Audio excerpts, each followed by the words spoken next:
Alô, meus amigos e meus irmãos, Pastor Moabel. Já temos na América temperatura em elevação. Estamos num domingo, um dia muito lindo, e eu quero ler a palavra do Senhor, Salmo 23. Muito lido, mas ainda não chegamos a conhecer totalmente o que tem neste salmo. E a palavra do Senhor diz: Salmo de Davi, o Senhor é meu pastor, nada me faltará. Deitar-me faz em verdes pastos, guia-me mansamente às águas tranquilas, refrigera a minha alma. Ainda que eu andasse pelo vale da sombra da morte, não temeria mal algum, porque tu estás comigo. A tua vara e o teu cajado me consolam. Preparas uma mesa perante mim, na presença dos meus inimigos. Unges a minha cabeça com óleo, o meu cálice transborda. Certamente que a bondade e a misericórdia me seguirão todos os dias da minha vida, e habitarei na casa do Senhor por longos dias. Meus queridos irmãos, eu sou um pregador do Evangelho. Fui chamado por Deus ainda na minha juventude. Dediquei todos os dias da minha vida para a causa do Mestre. Eu não censuro ninguém por gostar de jogos, de praias, de diversões. Cada um faz da sua vida o que lhe apraz. Mas Deus nos diz que um dia nós estaremos na presença dele para um acerto de contas final. Davi, este homem que escreveu este salmo, foi talvez o maior homem da Bíblia, no meu pensamento, porque Jesus foi chamado filho de Davi. Jesus não foi chamado filho de Abraão, filho de Isaac, filho de Jacó. Foi chamado filho de Davi. Uma razão muito grande para que nós tenhamos um grande respeito a este personagem da Bíblia, Davi. E Davi, ele se criou lá nos campos, cuidando das ovelhas de seu pai. O pastor de ovelhas, ele fica solitário, porque ele cuida do rebanho, e ele olha para a direita, para a esquerda, para a frente, para trás, com seu cajado na mão, sempre observando se alguma fera vem para destruir uma ovelha sua. E a Bíblia diz que Davi, nos seus dias de juventude, ele enfrentou grandes feras, leões, ursos, por certo, serpentes. Ele era um valente. Cantava ao Senhor, compunha os seus hinos e seus salmos e tocava a harpa também. Arpista de Israel. E a palavra do Senhor diz que certa vez o rei estava em grande aflição, o rei Saul estava em grande aflição. Ele precisava que alguém tocasse para expulsar os demônios que atormentavam a vida do rei. Você entende? Há demônios por toda parte que atacam os homens dia e noite, e muitos deles não sabem o que fazer. Se você não sabe o que fazer e você sente algo ruim atacando a sua casa, a sua mente, o seu espírito, a sua alma, vá para o louvor, cante ao Senhor, se ajoelhe dentro do teu quarto e peça misericórdia a Deus. Não deixe que o demônio tome conta da sua vida. E quando Davi cantava e tocava a sua harpa, os demônios iam saindo. Os demônios, eles têm que sair, porque aonde chega o nome de Jesus, onde chega o louvor de Deus, eles têm que desaparecer daquele lugar. Mais tarde, Davi teve a oportunidade de enfrentar o grande desafio da sua vida, que seria lutar contra um gigante. E Davi não se intimidou. Enquanto homens de guerra temiam e tremiam perante o grande Golias, o filisteu, dentro do coração de Davi havia um choro que não se calava pela liberdade do povo de Israel. E Davi foi de encontro a Golias. E Golias começou a zombar de Deus. Começou a zombar de Davi. Para você que zomba dos pregadores, saiba que o pregador do evangelho é o maior homem do mundo. Não existe homem maior neste mundo do que aquele que leva as boas novas ao perdido pecador. Não existe nenhum homem maior do que este, em toda a terra, não importa a posição que ele tenha. E à medida que Davi ia em direção a Golias, eu penso que os anjos de Deus acompanhavam Davi. E quando a zombaria do filisteu chegou a um ponto que a voz dele tinha que se calar para sempre, Davi foi a ele em nome do Senhor e desferiu só uma pedrada. Só uma vez atingiu ele. E ele caiu por terra, desmaiado. E Davi rapidamente foi até o gigante, pegou a sua própria espada e cortou o pescoço do filisteu. E os filisteus debandaram, porque o seu herói, o seu gigante, era morto por um menino. Porque Deus estava com ele. É por isso que eu digo, meus amados irmãos, que o demônio sempre será vencido. Não importa se ele está na Inglaterra, se ele está na América, se ele está num desses países da América do Sul, da América Latina, não importa. O Senhor é varão de guerra e ele repreenderá o demônio no momento certo. Se o demônio está atingindo a tua vida, saiba que você será vitorioso.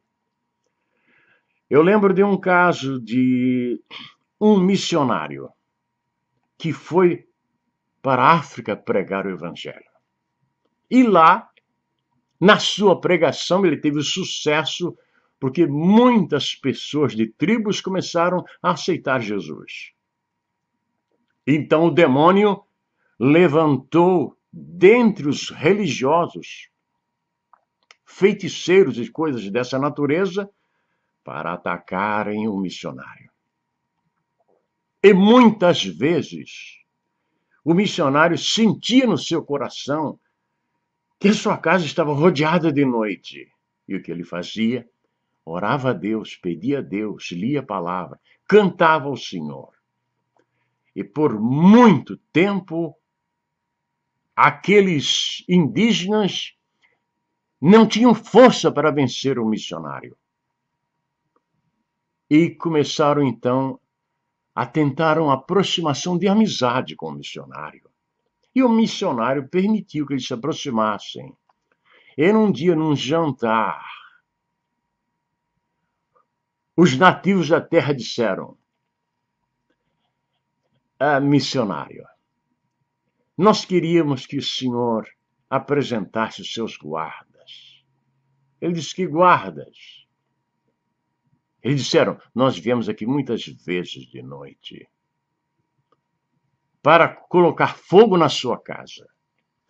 Mas nós víamos homens altos e fortes que guardavam a tua casa. Onde estão eles? O missionário disse: não tenho ninguém a não ser eu e Jesus Cristo, Deus ao meu lado. Eles viam a presença dos anjos de Deus.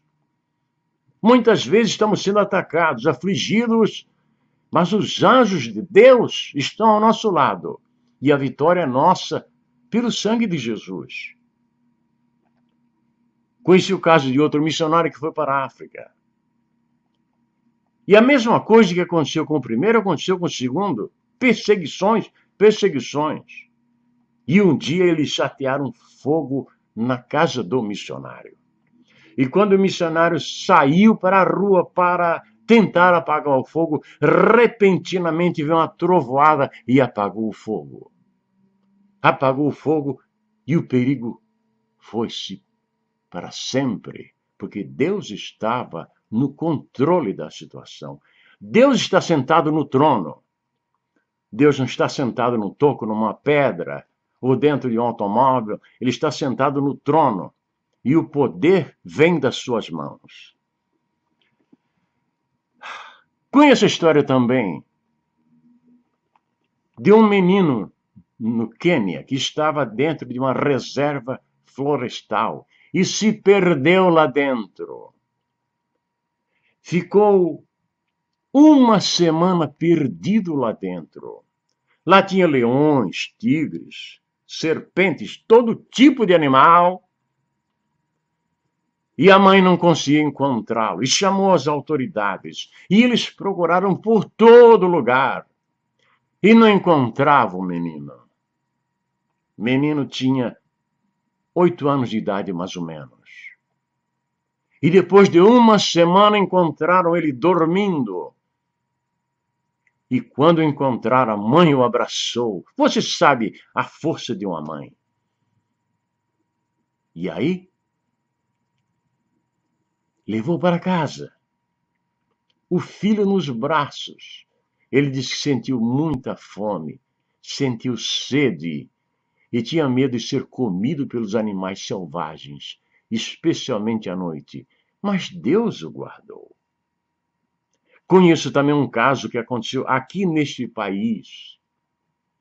Meninos foram brincar num rio, onde tinha muitas pedras.